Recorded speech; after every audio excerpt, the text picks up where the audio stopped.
साथियों, कितना मुश्किल होगा जब एक माँ बाप अपने बच्चे के लिए इच्छा मृत्यु मांगे। भारतीय संविधान से, भारतीय न्यायालय से ऐसा ही एक वाकया देखने को मिला है गाजियाबाद में।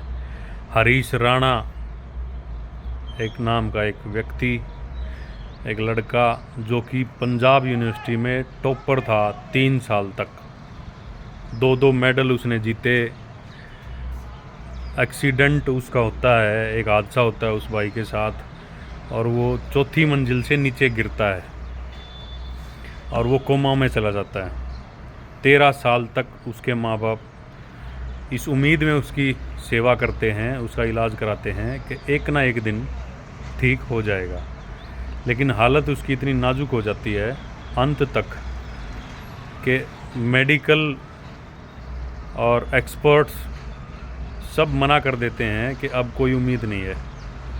हार कर माँ बाप को सुप्रीम कोर्ट, हाई कोर्ट, पहले हाई कोर्ट का फिर सुप्रीम कोर्ट का दरवाज़ा खटखटाना पड़ता है कि इसको इच्छा मृत्यु दी जाए। मैं ये मानता हूँ कि ये फेल्योर है सिस्टम का, सरकारों का।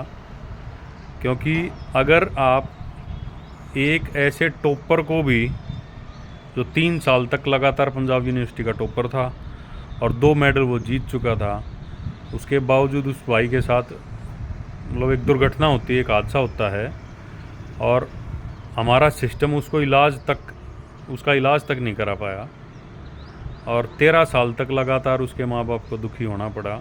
हार कर उनको इच्छा मृत्यु सुप्रीम कोर्ट से मांगनी पड़ी और 3 साल के मेहनत के बाद उनको ये इजाज़त मिलती है।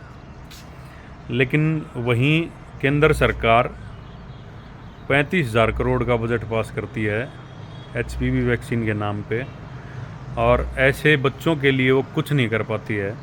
तो ये मैं सिस्टम का फेल्योर मानूंगा, क्योंकि टैक्स पेयर्स के पैसा अगर 35,000 करोड़ 35,000 करोड़ अगर इस तरीके से फार्मा कंपनीज़ के लिए प्रयोग हो सकता है तो ऐसे टॉपर बच्चों के इलाज के लिए भी प्रयोग हो जाना चाहिए। एक छोटा सा बजट, बहुत बड़ा नहीं, एक छोटा सा बजट लगेगा जो ऐसे बच्चों के इलाज के लिए पैसा निकाल करके उनका इलाज सरकारी खर्चे से कराया जाए। बहुत बड़ी अमाउंट नहीं है, बहुत बड़ा वजन नहीं पड़ने वाला। आप ही बताओ, होना चाहिए कि नहीं? कमेंट में बताना।